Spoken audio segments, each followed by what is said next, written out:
Sanibonani babukeli nabathandi ba UWTV okhuluma nani uProfessor CM Mkhuleni ngihlezi nani bafowethu ngithe gudu nya namhla ngithe ngibuyile bafowethu angihamba ngedwa ngihamba noBrakB ka sihlangana ngaphezulu nje amagayi ihlahla sahlanganisana idlozi kanenhliziyo zethu siyahlangana sithi bafowethu sisesemncanca sisaphilile nalabo bafaka ichitho bayenza konke bathi laba sifuna omunye ashone eNatal omunye ashone eZimbabwe sila enkangala. Siyabonga BrakB. Siyabonga mkhulu wami. Ayilengizokudedela la. Ukuthi uyikhuluma. Umthetho Weshoba. Yes, BrakB, when we talk about Umthetho Weshoba, ngikhathele, I'm also tired. Ngezangoma nabaprofeti abafika la ekhaya bathe prof. Hey, yazi mina ugobela ungiloyile. Mina ugobela ungivalile akusasebenzeki prof kunzima. Uma sengithi ngiyalandela BrakB ngibone kuphela ukuthi no man lo muntu akalandelanga umthetho Weshoba. Lo muntu ulahlekelwe idirection. Uma ngithi ngiyabheka BrakB ngathola ukuthi no man kunento lo muntu ohamba wayidla engadleki. Manje ngithi bafowethu kunabantu namhlanje abayenza izinto eziphuma endleleni esihlukane nale. Uma sikhuluma ngeShoba ngithi ngilikhombise namhla ngoba bantu bayana ukuthi BrakB but no kahle this guy is talking uma thi Shoba uShoba ngikhuluma ngalento le because uma ufika ephehlweni ufike lento inji uyayimema uma usathwasa umeme nomntwana wesikhali uyithwasana ngaleso sikhathi ugqoka isikete esibopfu ubophindwa ngebovu ugqoke ivest emhlophe uthatha indwangu wabopha lento lezi bengomthetho bezingavumelekanga ukuthi uzitholakale ziphansi ngomthetho Weshoba.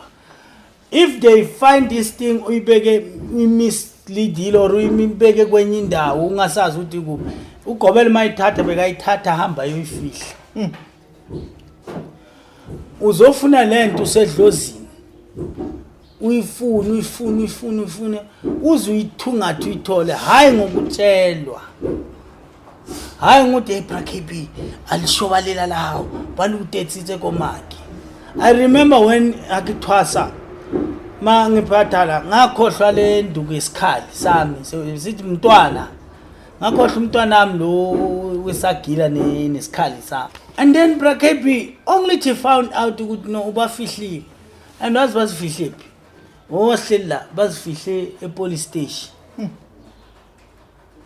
I suppose ukuthi ngikhiphe idlozi liphume liphengule lento ngigijime ngiyozifuna le police station ngizithole ngibuye nazo la ngisedlozini ngifike ngene la endlini ngimi punishment I will cook food ngisedlozini because ngilahle ini izinto zedlozi.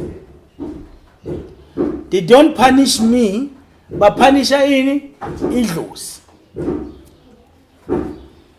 You'll cook food papa emlilweni ubasa umlilo uqede lapho upheke livuthi papa usedlozini uthokozisa ubonga uqolise ubuyele umthetho obowunike bani lo ugobela wakho. So nabantu kuze ngisebenze BrakB namhlanje ngisamile ngomnyanga bami I followed umthetho Weshoba.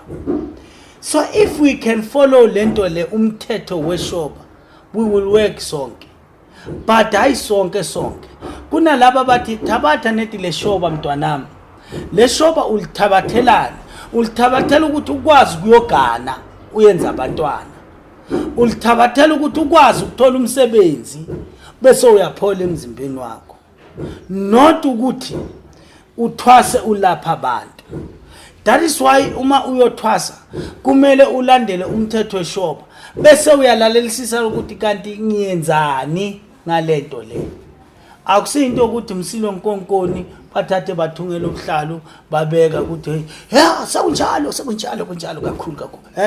Akusebenzi lokho kusula umjuluko kuphethe impilo yakho yasendumbeni kuze abantu babone abantu baningi bakhuluma prof why kugcwala kakho why prof kwenza so kakho ngithi no akusiyini umsebenzi lo Weshoba umthetho Weshoba I followed since 1994 until today. Ngeke ngithole isangoma senza izinto ngikope lento esangoma ngibuye nayo.